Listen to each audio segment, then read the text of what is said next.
Hey, what's happening? Welcome to the first edition of Maker Mention. I'm Travis Duda. I'll be your host. Welcome to my channel, if you didn't already know you were here. This is a series about makers, creators, artists, people that do things. I'm going to be interviewing them, find out more about what they're doing, find out why you should know about what they're doing, and just look to, share the knowledge. I've been meeting a lot more makers as I've branched out and starting to talk to people and really starting to network and grow myself as an artist. And there's so many people doing interesting things that it's really hard to gain an audience and to, have people notice what you're doing. So I want to help. These are people that I think are doing wonderful things that more people should know about what they're doing. Just going to be an interview type thing. I'll be honest, I didn't know I was recording the first episode when I recorded it. I've been toying with this idea for a little bit, but I didn't really understand what I wanted to do until I started looking at this footage that I was editing. I'm getting ahead of myself. I was at a place called Technocopia here in Worcester, Massachusetts last week. It's a bunch of artists, makers, creators, all doing things, all sharing equipment, making their project come to life through collaborative efforts. It's really, really cool. I'm telling you that to tell you this. They were currently in the middle of doing some upgrades. They're building out this design studio, which means they had a saw going, and they had the nail gun going, and the air compressor going. And again, I didn't really know I was recording an episode until I'm looking at the footage, so there's a lot of stuff that gets kind of buried at times, and I'm sorry. That being said, the content is amazing, because Kevin is a nut. So, as promised in my last Hunchback Diary, the first maker mention goes to Kevin Harrington. He's a robotics and animatronics maker here in Worcester, Massachusetts, or as he puts it, the smiling face of the robot apocalypse. A little bit about Kevin. He graduated from WPI's robotics engineering program, Worcester Polytech here in Worcester. He helped found Technocopia with another guy named Nick Bold, as well as some others. He also founded Neuron Robotics Cooperative with a group of fellow engineers and entrepreneurs to sell robot controllers as educational tools. So do you think he likes robots? Sort of into this sort of thing. Kevin has made quite an array of different animatronics and robotic creations. From the fully functional head you saw a second ago, to this weird motion-activated trash can meant to spook innocent bystanders. Basically, they all work for maybe a few months, and there's a whole bunch of them down the line here. But I do have actually videos of all of them working when they work. I'll blink you at some of my things. Yeah. Hell yeah, man. Link it in the doobly. Much to my surprise, Kevin's never worked at a haunted house. He did, however. I interned at Jim Henson for not technically making puppets. I was working in the render farm in the back end of some science. So after a few weeks of doing that job, I figured out how to automate it, and so I automated my job, and then I spent all my time hanging out with the puppeteers, which I thought was much more like the point. So eventually, by the end of the summer, I was like, "This is great! Everything's getting done so well. We don't need you." You worked yourself out of a job. So I automated myself out of a job. So I always I'm always keenly aware. The last job will be a roboticist. So this sort of stuff I do for fun. So when I have some time off, when I need to unwind, I build some animatronics, something or other, because I find it fun and sort of interesting. Yeah, fun. Like making award-winning Halloween costumes in his own robotics making software, and then passing them off to novices who then, in turn, they customized their own. Kevin can explain it a little better. 4 creatures in 5 8-hour build days. Each person got to customize their own. I did a design in Boulder Studio. That'll really blow your mind, because this is just cute. That's serious business. The idea was it's actually not just one design of animatronics, it's every size of the same thing. So this is sort of a broken one. So basically all that is that blown up with a hole in the middle so you can put your head in it. So they come small in little kits. It's all laser cut, 3D printed, manufactured here. I just got the announcement that it's featured, I think the next October's issue of Make Magazine. Very cool, man. Congratulations. Yeah, I am super pumped about that. I love Make Magazine, and I'm looking forward to being part of it. So after a quick fast cut, Kevin whipped out his laptop to show off his creation. The guys in the background are kind of like me. They were there to check out Technocopia on the open house. I got their names that night, but I didn't write it down because I'm a jerk. So I'm sorry, guys. Thanks for being in the video. I don't remember your names. I'm sorry. That being said, Bowler Studios. Bowler Studios. We're going to get a little technical here. But I wanted to leave all that nuance in because there's going to be people out there watching this that Kevin's actually speaking their language. I don't necessarily understand all of it, but Kevin's an educator, so he takes his time to explain it right. Learning about robots is the point of Buller Studios, but we'll get to that. Let's start with why Kevin made Buller Studios. He had this problem. So, I like building robots, but building robots is hard. I don't like that building robots is hard. I'd rather building robots be not hard. So I had to make a tool to do that. The idea of the tool that I tried to create was a combination of computer-aided design, so how you make shapes in the computer, programming, which is how you tell robots to go do things, and a simulation to see whether or not your thing that you came up with is actually going to work. So I did that by building the whole thing on a series of libraries in Java. And I've actually been working on the robotics library for 6 years. Brush my gray hair. Yeah, 6 years I've been working on the robotics stack. And I recently found there's some new tools in Java that actually let this happen. A 3D engine, a web engine. And basically what it came up with is a little application that has a web browser in it. And in the web browser, you see little pieces of code. And when you see a little piece of code, you can hit run. And it will run the code. So what do we do with that? First thing we do is we create shapes. So the code can be edited, you can make a copy, publish it. Your interaction, simply seeing it, lets you make a copy, store it in your own account using GitHub. GitHub is the back end for everything. And then it lets you sort of write code that creates shapes. So the first thing we're going to see is my interpretation of computer-aided design. So you write this code, it's a language called Groovy, it's basically Java in script form, but not JavaScript, which is an unfortunate name. Now, what do we do with things like that? Why, we build robots. That was the point after all, wasn't it? Or we'll get you dancing, which is absolutely going to work its way in now.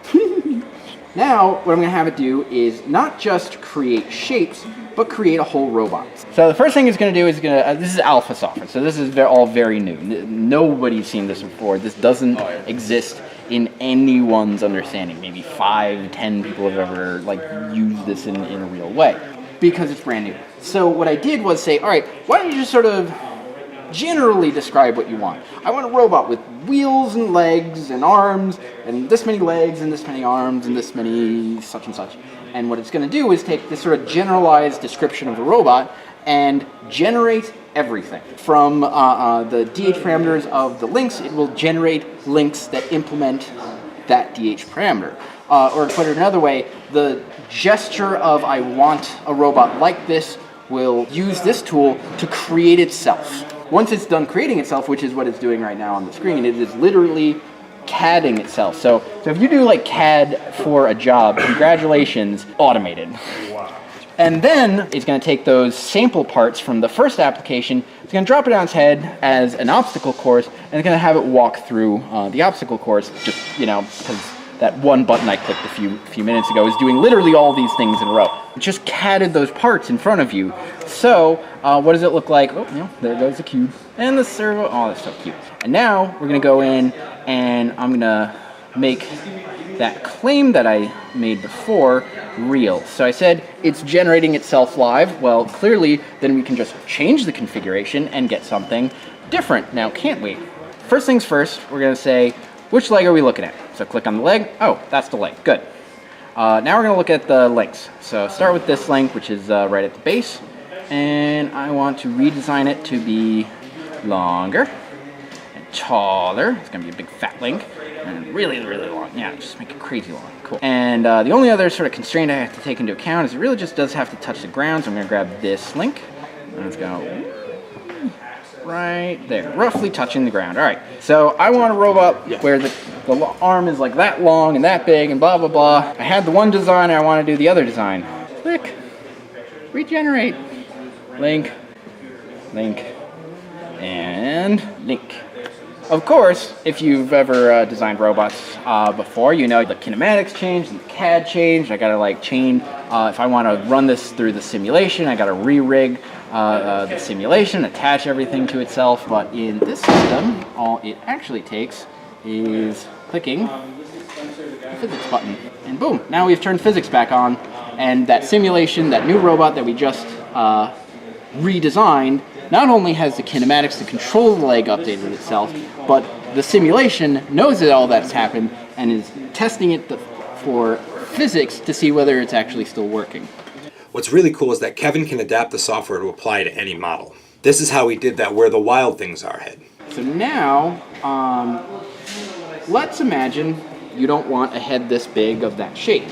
You would like a head, obviously, with the longest snout possible, right? Well, why not? That's absurd. Wow. Boop! Dinosaur. Now let's make the head bigger so it fits on your head. There you go.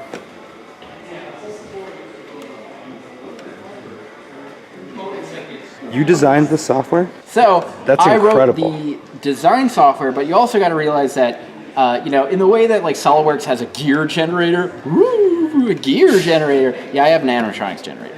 That's the kind, and that took me a day. I wrote it in a day. I've been tweaking it over the past few weeks, few months. So I'm thinking to myself at this point, holy crap, this guy must be some kind of closet millionaire. I mean, he doesn't dress like one, but this is a friggin' makes robots. Here's this amazing software with astonishing potential. However, Kevin has other ideas for it. So I had to run a class for a bunch of high school kids. I wanted them to do something cool, not something dumb. So they only had 3 servos and an Arduino. It's like, all right, what can we do with that? This is what we can do with that. 3 servos, an Arduino, a laser cutter, and a 3D printer. You can have one of those. And that opened their eyes to, oh, wait a second. If I have these, expensive tools that are direct digital manufacturing, or have access to a space that does, like a makerspace where it's shared community assets, then all of a sudden I can make stuff that I thought was just impossibly difficult, impossibly expensive. Sit down and try to imagine trying to buy an animatronic head like that. Like, what would that even, first of all, find it. Second of all, I want exactly this custom one. Yeah, no way. So, I can make that for like $50. $50? Mm-hmm. For the parts, yeah. So if you have 8 hours, $50, and a laser cutter and a 3D printer, hot glue gun, some fur, nuts, bolts, 2 servos, and an Arduino, and a nunchuck, you're ready to roll. Yeah. The controller's a Wii nunchuck. Okay, so he's testing it out on some high schoolers to make sure it works. Cool. Next comes the big bucks, right? Are you giving this program out right now? Yeah. So somebody that's into robots can go somewhere and download it right now. CommonwealthRobotics.com. It's hosted on GitHub. Every line of code I wrote and committed to GitHub. Not only can you see the application, you can see my entire design process. That's amazing, Kevin. In the future. You're progressing humanity. That's until our demise. Literally so that's literally the plan. The idea, the concept behind the term when I say technocopia. So this is what I mean. So I coined the term, which yay me, I coined the term, hooray! But the idea behind technocopia is imagining a factory that can reproduce all of its own components, plus everything that you as sort of a person, community, family would need to live forever for free. So the goal would be on one side, an aquaponics farm producing raw materials, sugars, starches, material synthesis in the middle, and automated production at the end. And you're done when you've gotten to a factory that can produce 100% of its own components, as well as anything that you could possibly need to live with civilization. Think of it as you're heading off to Mars starter kit, but the supply chains are going to be broken, so I need to plan for that. Or another way to look at it is, let's build up our makerspace so none of us have to buy anything ever again forever. Which does sort of change quite a bit of the worry about a job. You don't need money because everything's free. You really need a job. Are we worried about this whole idea of being displaced by the robots if at the end of the day everything that is produced is fundamentally free and available to everyone because it came from the open source realm? I'm not building this tool because I think it's cute to give something away for free and not get money for it. It's that I see a tremendously greater value, the idea of a civilization where we all live with automatically manufactured, personalized, fully luxury, automatic, free stuff forever for everyone. So it's a kind of different way of looking at economics, but also looking at it strictly from the production perspective of fully automated, customizable production. That's fantastic, man. / rant. Legacy over wealth. Seriously though. Kevin is a different breed of person. Choosing to progress the common knowledge of his craft instead of monetizing it would probably make most entrepreneurs' heads spin. But at the end of the day, you have to respect what he's doing. The space that he and everyone else at Technocopia has established is a breeding ground of creativity. It thrives on the idea of strength through sharing and community. Basically, the world needs more makers like Kevin Harrington. And I look forward to learning even more from him as I become fully immersed in the Technocopia community. So that's going to do it for the first episode of Maker Mention. If you enjoyed it, please give it a like or share it with your friends. Do you know a maker that people should meet? Leave a comment or send me a message. I'd love to hear from you. So until next time, make more, do more, be more, and I'll see you then. Bye.